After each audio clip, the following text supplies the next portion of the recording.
नवमी के दिन माता जी का विसर्जन हो जाता है, जवारों का विसर्जन हो जाता है। व्रत करने वाले कन्या पूजन भोजन भंडारा कराकर, सती कथा में कही थी कि नवरात्रे एकम से प्रारंभ नहीं होते, अरे अमावस्या की रात्रि से प्रारंभ हो जाते, इसलिए उसको कहते हैं नवरात्रे। क्योंकि नवमी के दिन माता जी का विसर्जन हो जाता है, जवारों का विसर्जन हो जाता है।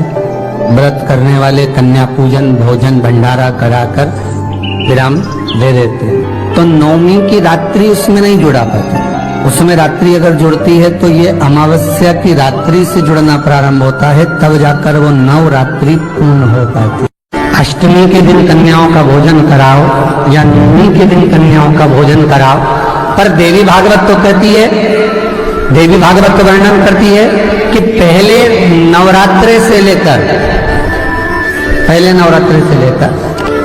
नौमी तिथि तक जितने दिन देवी के होते हैं, प्रत्येक दिन में आप किसी भी दिन कन्याओं का भोजन करा सकते हो, पहली रात्रि से लेकर पहला दिन से लेकर।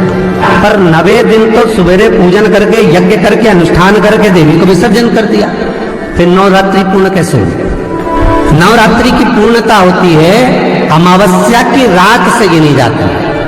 कौन से दिन से गिनते हैं? अमावस्या की रात्रि, फिर एकम की रात्रि, फिर दूज की रात्रि, ऐसे गिनते गिनते अष्टमी की रात्रि तक और नवमी के दिन सुबह तक या दोपहर तक या शाम तक, जब तक आप यज्ञ ना करें तब तक ये 9 रात्रियां पूर्ण गिनी जाती है महाराज देवी भागवत के हिसाब से पूर्णता।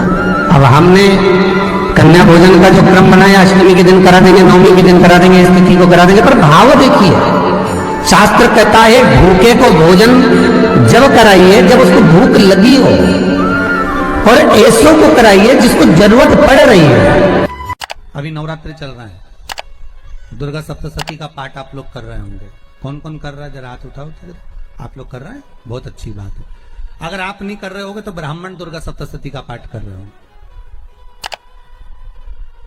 उस दुर्गा सप्तशती के पाठ में एक एक जगह पर एक एक स्थान पर देवी का स्थान बताया है। आप लोग अगर सुने होंगे पढ़े होंगे तो उसमें बताया गया है, हे मैया मेरे इस अंग की रक्षा करो, हे भवानी मेरे इस अंग की रक्षा करो, हे माँ मेरे इस अंग की रक्षा करो, हे भवानी मेरे इस अंग की रक्षा करिए, हे माँ आप मेरे नैनों की रक्षा करिए, हे माँ आप मेरी श्रवण शक्ति की रक्षा करिए, हे माँ आप मेरी जिह्वा की रक्षा करिए, हे माँ आप मेरी जंघा की रक्षा करिए।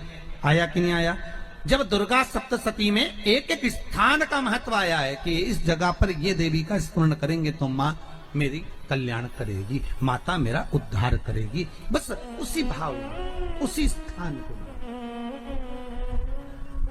शंकर के शिवलिंग में भगवान शिव का संपूर्ण विग्रह, संपूर्ण। और जब शंकर का संपूर्ण विग्रह है तो हम बाबा से अनुमोदन क्यों ना करें? अभी दुर्गापुर के पहले फुसरो में कथा थी, फुसरो झारखंड में। तो एक बात हमने कही थी फुसरो की कथा में कि जिस व्यक्ति को शरीर में बहुत कष्ट रहता हो, बहुत ज्यादा कष्ट अगर शरीर में रह रहा हो, तो मक्खन, थोड़ा सा गाय के दूध का माखन निकालकर शंकर के शिवलिंग पर जो व्यक्ति बीमार रहता है उस व्यक्ति का स्पर्श कर। अभी तो खैर कोरोना महामारी चल रही है तो मंदिर भी सारे बंद हैं, पर प्रयास करा करो उस मक्खन का लेपन, जब ये कोरोना महामारी समाप्त हो जाए तब माखन का लेपन शंकर के शिवलिंग पर करना प्रारंभ करो, श्री बिजलेश्वर महादेव का नाम लेकर। कौन से महादेव का नाम लेना है? श्री बिजलेश्वर महादेव।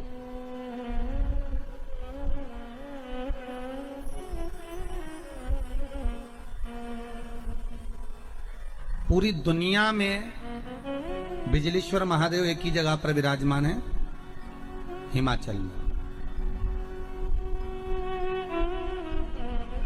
मनाली के पास। पूरी दुनिया में शंकर जी का एक ही मंदिर है जहां पर बिजली गिरती है शिव जी के शिवलिंग पर और शिवलिंग के टुकड़े हो जाते हैं। फिर उस मनाली में एक परिवार ऐसा है जिसके पांव नहीं है, वो बिना पांव का व्यक्ति पूरे मनाली में से मक्खन मांगता है दान में कि बाबा के शिवलिंग के टुकड़े हो गए। फिर वो चढ़ता चढ़ता ऊपर जाता है, धीरे धीरे घसीटता चलता हुआ जाकर बिजली महादेव का एक एक पत्थर उठा उठाकर, शंकर जी का शिलाखंड उठा उठाकर उसको मक्खन से जोड़ता जाता है, मक्खन से जोड़ता है।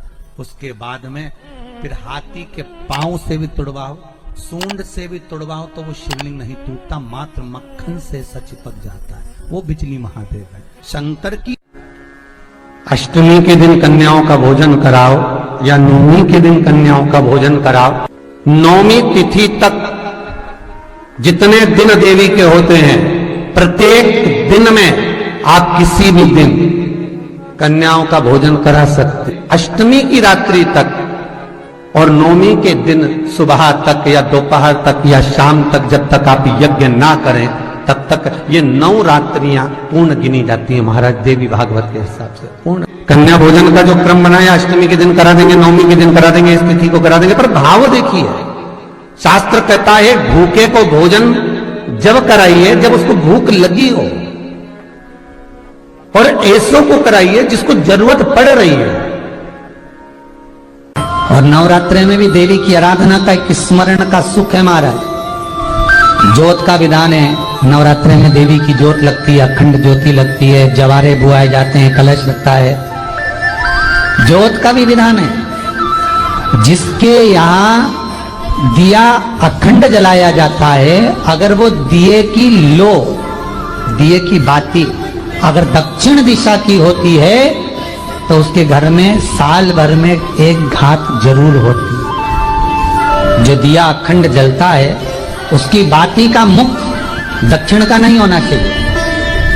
अगर आपने देवी भागवत का स्मरण कराओ, देवी भागवत को अगर सुना हो, तो देवी भागवत में स्पष्ट किया गया कि पूर्व की ओर मुख करा हुआ दिया, अर्थात पूर्व की ओर ज्योत जो जलाई जाती है वो संपदा की वृद्धि करती है। पश्चिम की ओर मुख कर जो ज्योत लगाई जाती है महाराज वो वैभव को देती है। और उत्तर की ओर जो मुख कर ज्योत जलाई जाती है, उत्तर की ओर जो ज्योत का मुख रहता है वो आयु की वृद्धि करती है, घर में अकाल मौत को रोकती है। दक्षिण की ओर ज्योत ना लगाएं। अगर आपको लगाना है पूरब की लगाएं, पश्चिम की लगाएं या उत्तर की लगाएं। और जितने दिन महारानी जगदम्बा जगतधात्री दुर्गा भवन चैत्र नवरात्रि में, शारदीय नवरात्रि में, आषाढ़ी नवरात्रि में, आदिकादिक पौष नवरात्रि में हम जगत जननी जगदम्बा की जब स्थापना करते हैं, या हम नूतन घर का प्रवेश करते हैं, या गणेश जी की स्थापना करते हैं, या कोई दुकान को प्रवेश करते हैं, या कोई शुभ कार्य करने के लिए अग्रण्य होते हैं, तो हम कलश की स्थापना क्यों करते? कलश के अंदर आखिर ऐसा क्या विराजमान है कि 33 कोटि देवता उस कलश के अंदर आकर बैठ जाते हैं? आप कोई यज्ञ करने जा रहे हो, आप कोई पोथी पुराण करने जा रहे हो, आप कोई अच्छा कार्य करने जा रहे हो, तो ब्राह्मण देवता कह देते कलश की स्थापना होगी, कलश की शोभा यात्रा निकलेगी, कलश यात्रा निकलेगी, कलश विराजमान होगा। उस कुंभ की उस घड़े की महत्वता कहां से प्रकट हो गई? शिव महापुराण की कथा कहती है महाराज, भगवान ओघड़दानी शंकर स्वयं आद्य शक्ति जगदम्बा से कहते हैं कि जगदम्बा तू क्या चाहती है बोल। तो जगत जननी जगदम्बा कहती है कि जहां मैं हूं वहां शंकर है, ये आपने कह दिया, पर जहां शंकर है वहां पार्वती का होना जरूरी है। उसके लिए सिद्ध करने के लिए एक स्थान ऐसा बनाया जाए जहां पर शंकर विराजमान है और शंकर के साथ पार्वती विराजमान है। तो शिव जी ने कहा पार्वती उसके लिए मैं तुझे एक सुंदर कलश का निर्माण कर देता। अष्टमी के दिन कन्याओं का भोजन कराओ या नवमी के दिन कन्याओं का भोजन कराओ। पर देवी भागवत तो कहती है, देवी भागवत तो वर्णन करती है कि पहले नवरात्रि से लेकर नवमी तिथि तक जितने दिन देवी के होते हैं, प्रत्येक दिन में आप किसी भी दिन कन्याओं का भोजन करा सकते हो, पहली रात्रि से लेकर, पहला दिन से लेकर। पर 9वें दिन तो सवेरे पूजन करके यज्ञ करके अनुष्ठान करके देवी को विसर्जन कर दिया, फिर नवरात्रि पूर्ण कैसे हुई? नवरात्रि की पूर्णता होती है अमावस्या की रात से गिनी जाती है। कौन से दिन से गिनते हैं? अमावस्या की रात्रि, फिर एकम की रात्रि, फिर दूज की रात्रि, ऐसे गिनते गिनते अष्टमी की रात्रि तक और नवमी के दिन सुबह तक या दोपहर तक या शाम तक, जब तक आप यज्ञ ना करें तब तक ये 9 रात्रियां पूर्ण गिनी जाती हैं महाराज देवी भागवत के हिसाब से पूर्णता। अब हमने कन्या भोजन